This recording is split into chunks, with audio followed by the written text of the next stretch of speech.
You ever seen a ghost wear an apron? The voice cut clean across the mess hall. Not loud.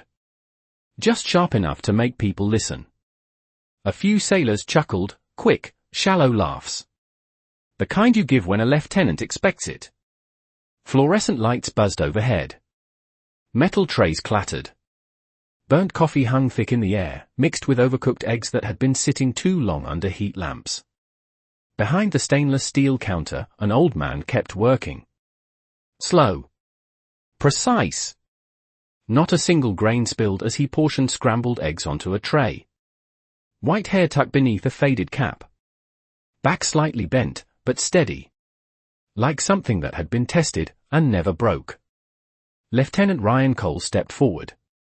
His gloved hands pressed onto the counter. A quiet claim of space. I asked you something, he said, louder now. You even know this is a restricted mess. The noise in the room thinned. Not gone, just watching. The old man didn't answer. Didn't even look up. He finished serving the tray in front of him, slid it forward with a small nod, like the question had never existed. That, more than anything, tightened Cole's jaw. We've got officers rotating through here, Cole continued, voice sharpening. Active duty running 12-hour shifts. He gestured around the room. And somehow you just walk in, throw on an apron, and start serving chow. A few more laughs. Uneven this time. Uncertain. The old man reached for another tray. Same rhythm. Same precision. The metal ladle scraped softly against the pan. It sounded louder than it should have. Name, Cole snapped. And clearance. Still nothing. Just motion. Controlled. Unhurried. Then, finally, the old man set the ladle down. Looked up. His eyes were calm. Not defensive. Not submissive. Just there. For a fraction of a second, Cole hesitated. Then pushed through it. Well, he pressed. The old man spoke. Low voice. Gravelly. Worn, but not weak. Carter, he said. Just helping out. Too simple. Too small. Cole's lip curled. Yeah? Helping out, he muttered. That what we're calling it now? He leaned in closer. And that's when he saw it. Just above the cuff of the old man's sleeve, dink. Faded. Old. Nearly lost to time. Cole's expression shifted. Interest. Then opportunity. He reached toward it. Didn't touch it yet. Just close enough to own the space. What's that supposed to be? He said, loud enough for the room. Some kind of biker ink? A few laughs, thin, forced. You picked that up at a county fair or something. The old man's hand paused. Just for a second. Then kept moving. But the sleeve had shifted. Enough to reveal more. It wasn't random. It wasn't decorative. It was something else. Across the room, a chief petty officer slowly lowered his coffee. Eyes narrowing. He leaned forward just slightly. Not enough to draw attention. Just enough to see. Really see.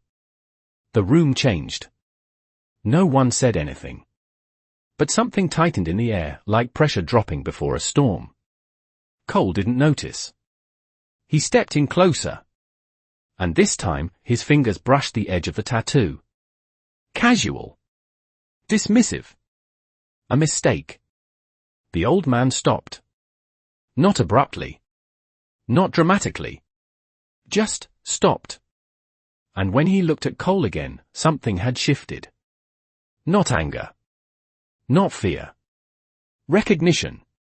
Like a door, long sealed, had just been touched from the outside.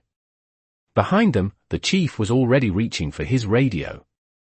Quietly. Carefully. Yeah, he murmured under his breath. Eyes locked on the ink. You might want to step back, sir. Cole didn't move. He didn't even glance back at the chief. A slow smirk spread across his face instead. "You hear that?" he said, just loud enough for the room. "Now we've got commentary." A few uneasy chuckles followed. Cole tapped the edge of the tattoo again. Light. Casual. Like it meant nothing. "Relax, Chief," he added without turning. "It's just ink." The chief didn't laugh. Didn't blink. His hand was already on the radio clipped to his vest. Eyes locked on Carter's arm.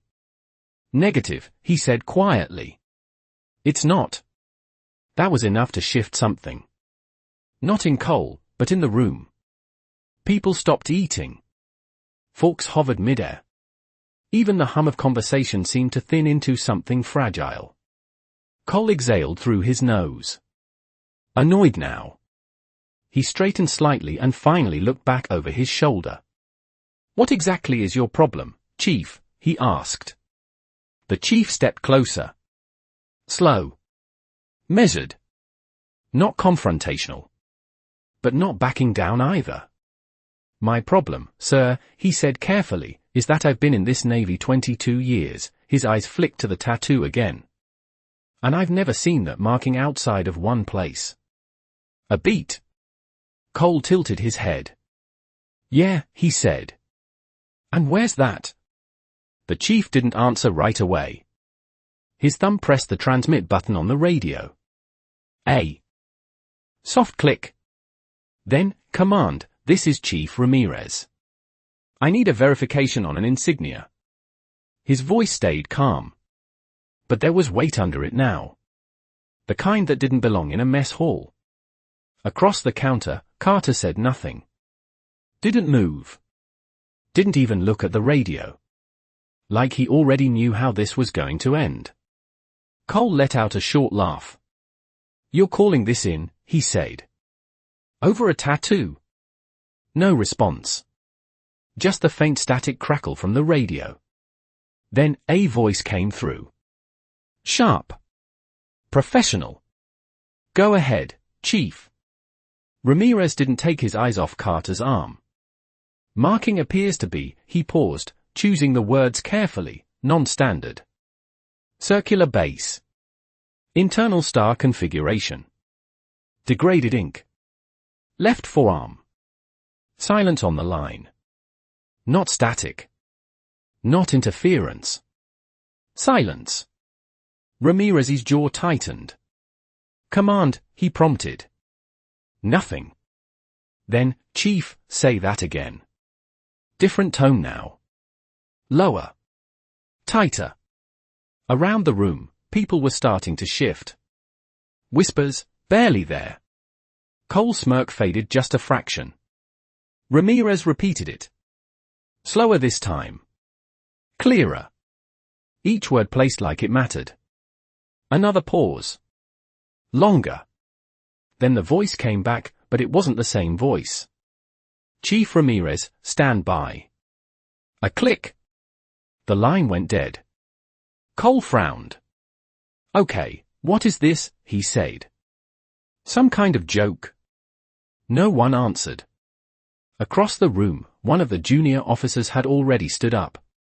Not abruptly. Just instinctively.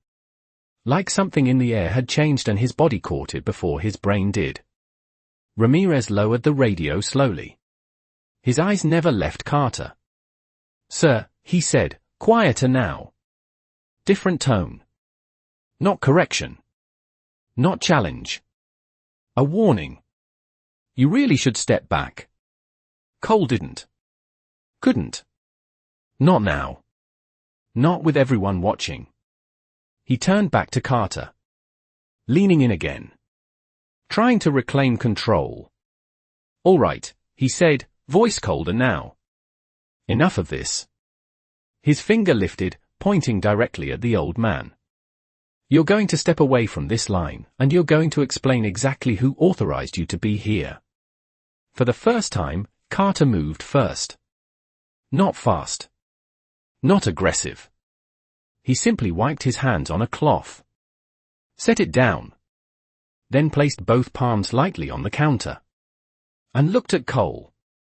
Really looked at him. The room seemed to narrow. Lights buzzing louder. Air tighter. Everything pressing in. When Carter spoke, his voice was quiet. But it carried. You don't need to. Know who authorized it? A beat. Cole's eyes hardened. Oh, I don't. Carter held his gaze. Unblinking. No, he said.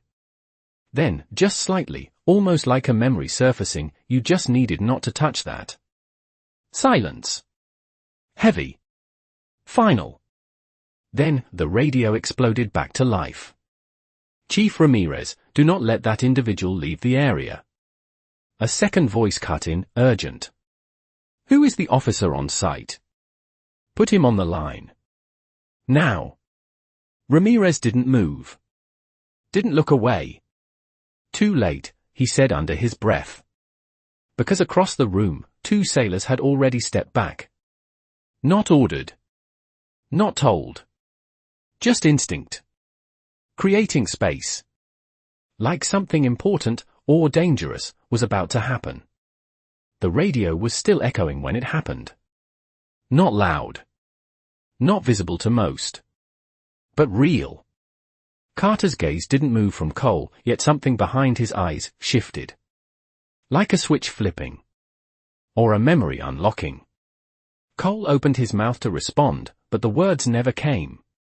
Because the moment his finger had touched the ink, the world had already changed. The smell of burnt coffee, gone.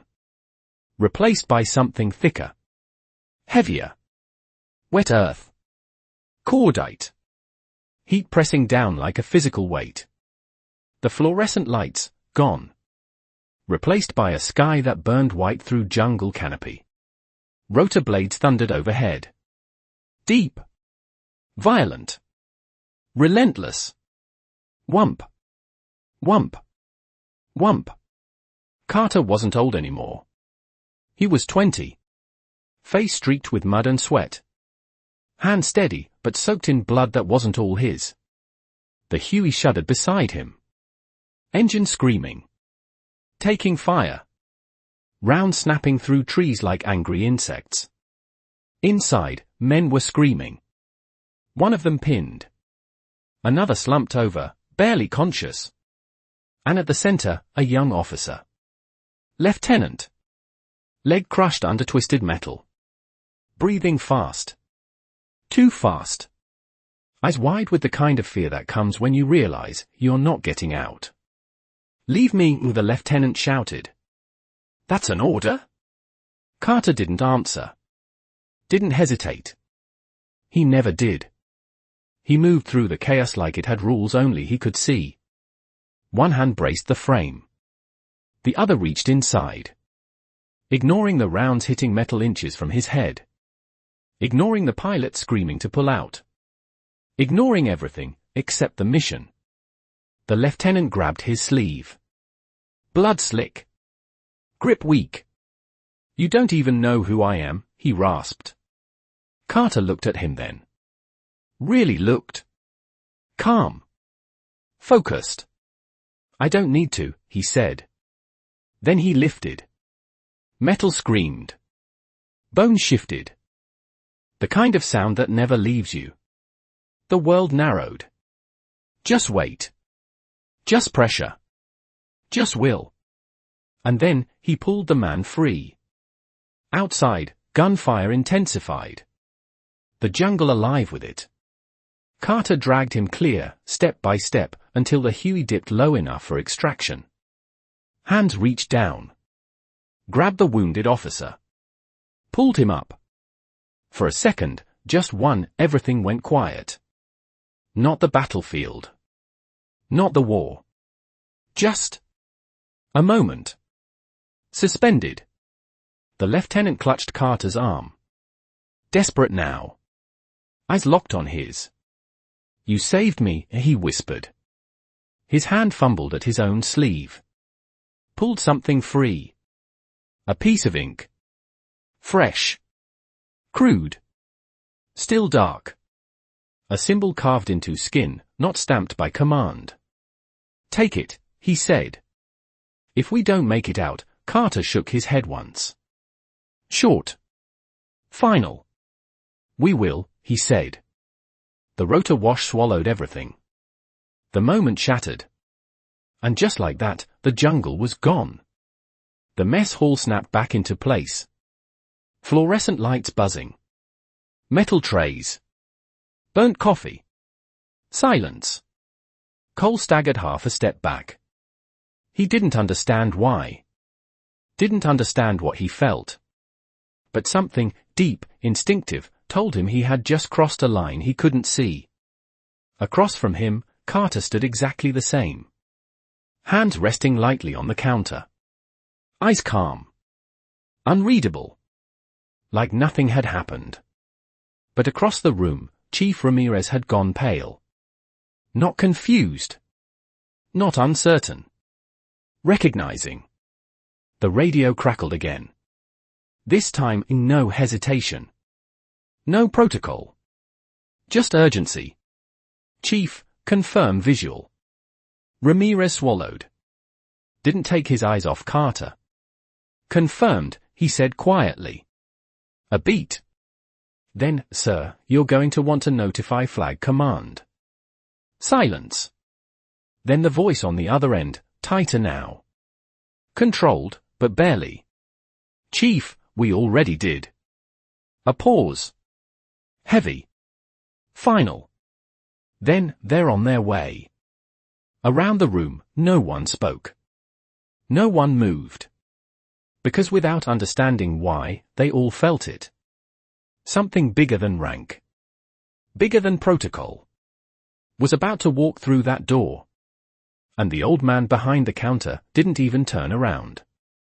No one heard the doors open. Not at first. What they noticed was the silence changing. It wasn't just quiet anymore. It was ordered. Boot steps. Measured.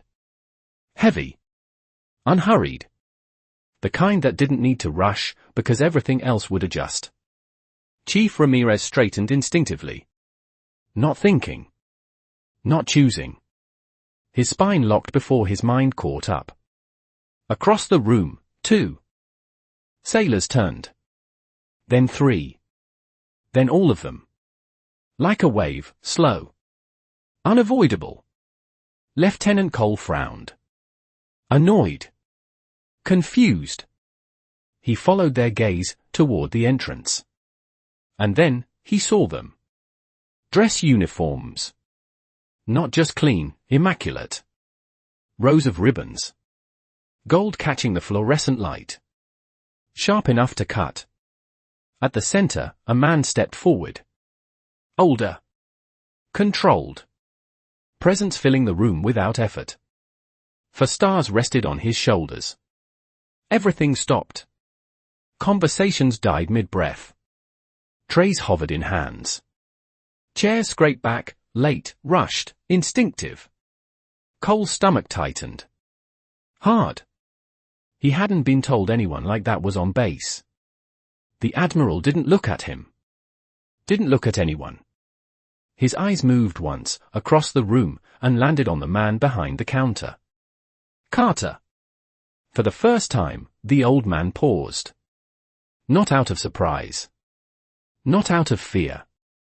Just acknowledgement. The Admiral stepped forward. 1 pace. 2. The room parted without being told. Like space was being made for something important, or sacred. Chief Ramirez snapped to attention. Sharp. Immediate. Admiral on deck. The words hit the room like a shockwave. Everyone froze, then moved. Too late. Too rushed. Trying to catch up to something they were already behind.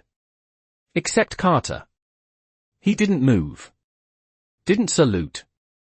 Didn't step forward. Cole felt it. That wrongness. That break in the rules he understood. The Admiral stopped. 3 feet from the counter.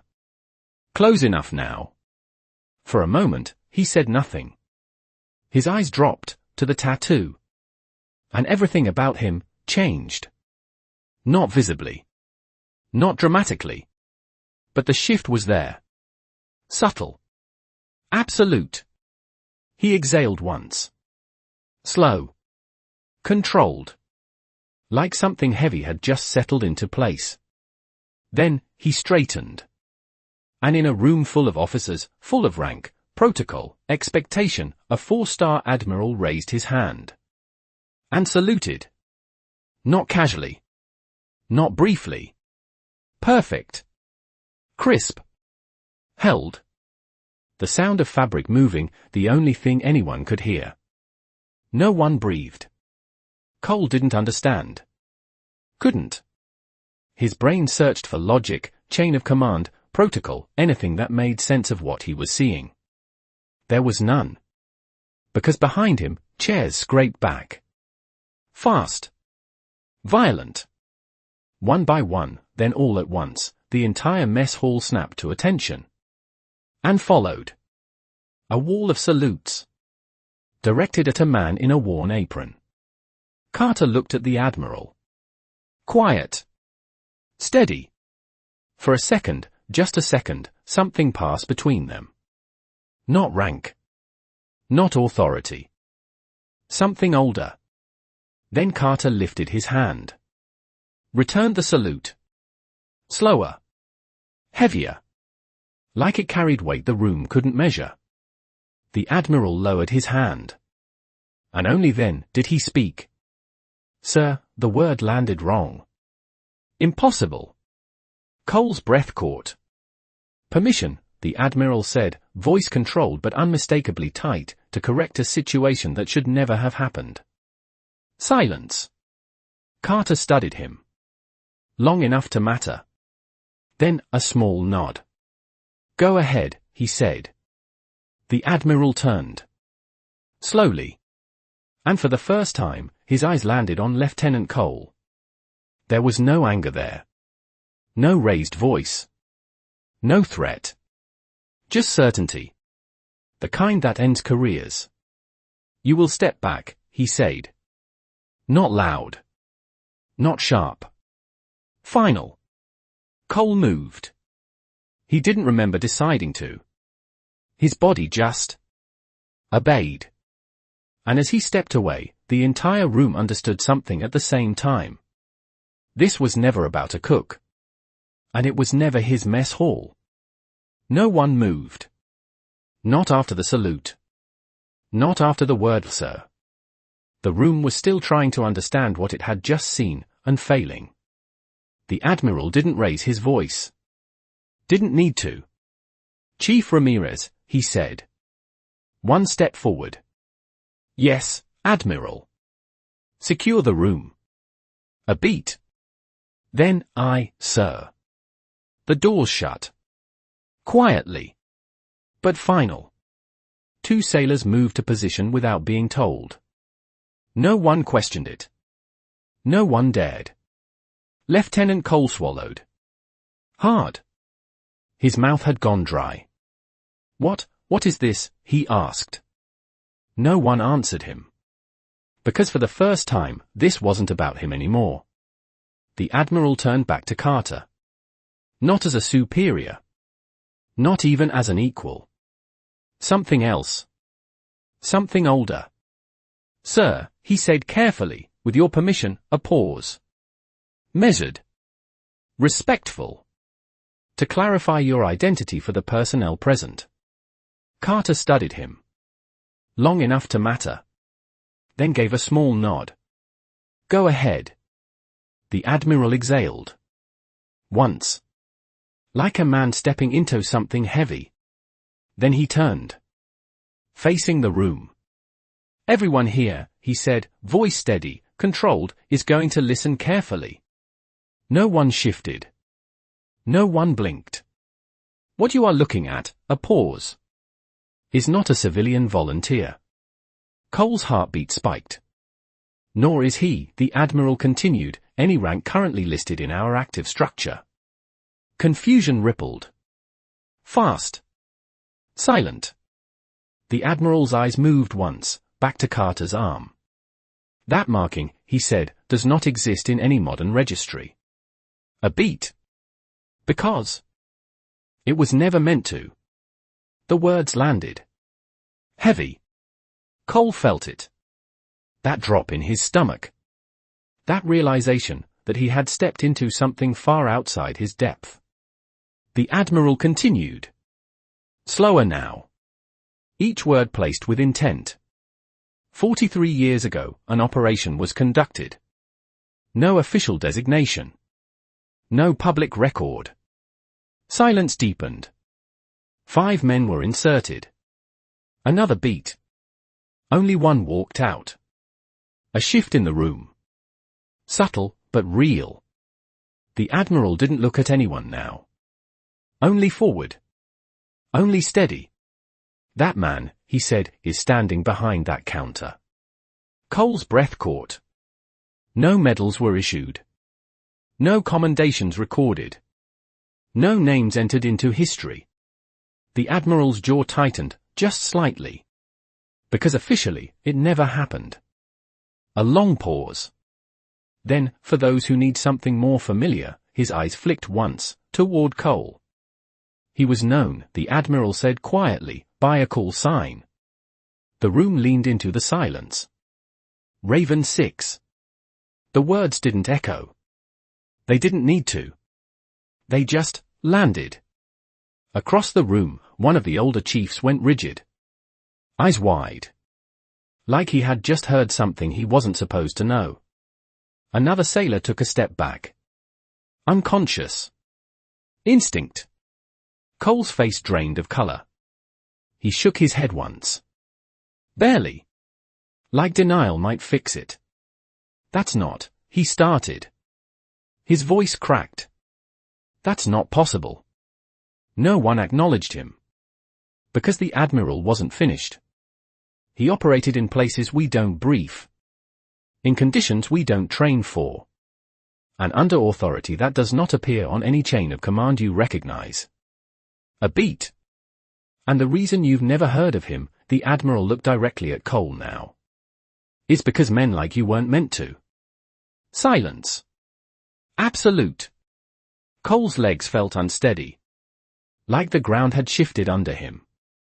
Everything he had said, every word, every laugh, every second of arrogance, came rushing back at once. Louder than anything in the room. His eyes moved, slowly, back to Carter. The apron. The quiet hands.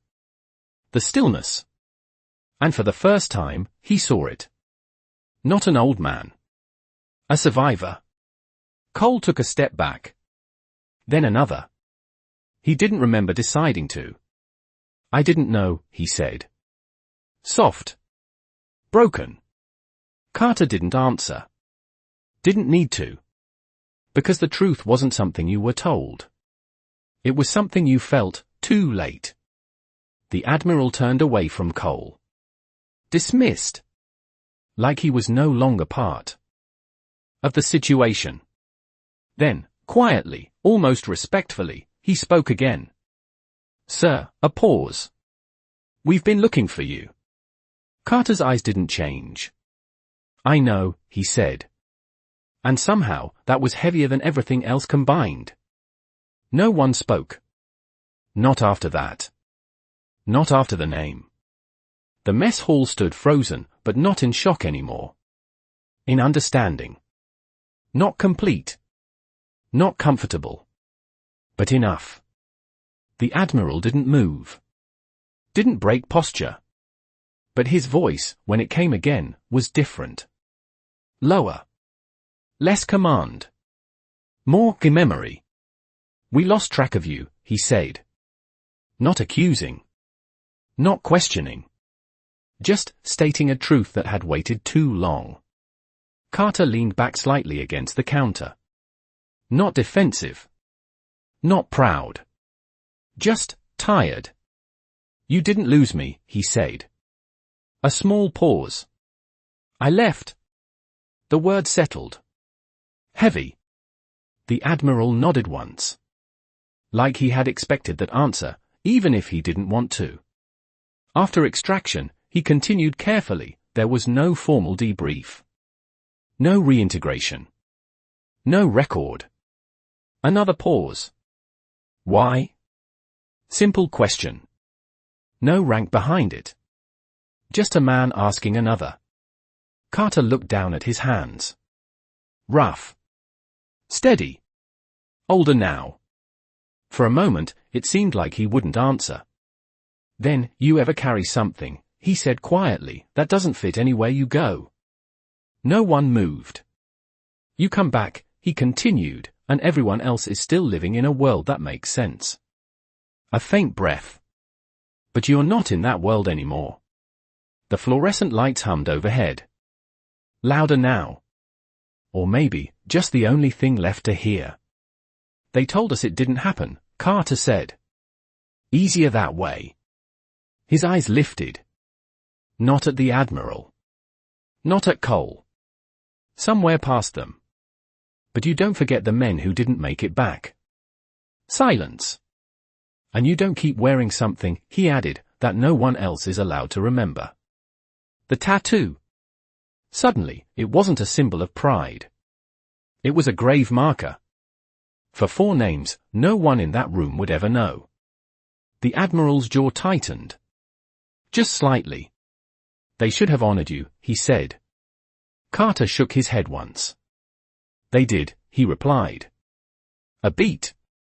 They sent me home. No bitterness. No anger. Just truth. Across the room, Cole stood motionless. The weight of it pressing down on him, harder than any reprimand ever could. No yelling. No punishment. Just the realization that he had stood in front of something real. And treated it like nothing. I didn't know, he said again. Quieter this time. Carter finally looked at him. Not cold. Not forgiving. Just clear. You weren't supposed to, he said. And that, somehow, was worse. Because it didn't excuse anything. It just explained it. The Admiral straightened. Professional again. But not untouched. Sir, he said, there are people who would want to see you. A pause. Records that could be corrected. History that could be, no, the word was soft. Immediate. Final. Carter picked up the ladle again. Like the conversation had already ended for him. They've got their version, he said. Let them keep it. He scooped another portion onto a tray. Same precision. Same calm. Men I served with, he added quietly, they are not in any record you can fix. A long silence followed. Then, something shifted. The Admiral stepped back. 1 step. Then, he saluted again. Slower this time. Heavier. Not for rank. For memory. One by one, the room followed. No command. No order. Just understanding. A line of sailors. Officers. Chiefs. All standing, in absolute silence, saluting a man the world had chosen to forget. Carter didn't look up right away. He finished the tray in front of him. Set it down. Then, finally, he returned it. Brief. Respectful. And when his hand dropped, he went back to work. Like nothing had happened. Because to him, it hadn't. It was just another day. Another meal served. Another memory, carried quietly. The room stayed silent long after. No one rushed. No one spoke. Even Cole didn't move. Because for the first time in his career, he understood something no training had ever taught him. Respect wasn't enforced. It was recognized. Too late. Some men don't wear their history. They carry it, so others don't have to.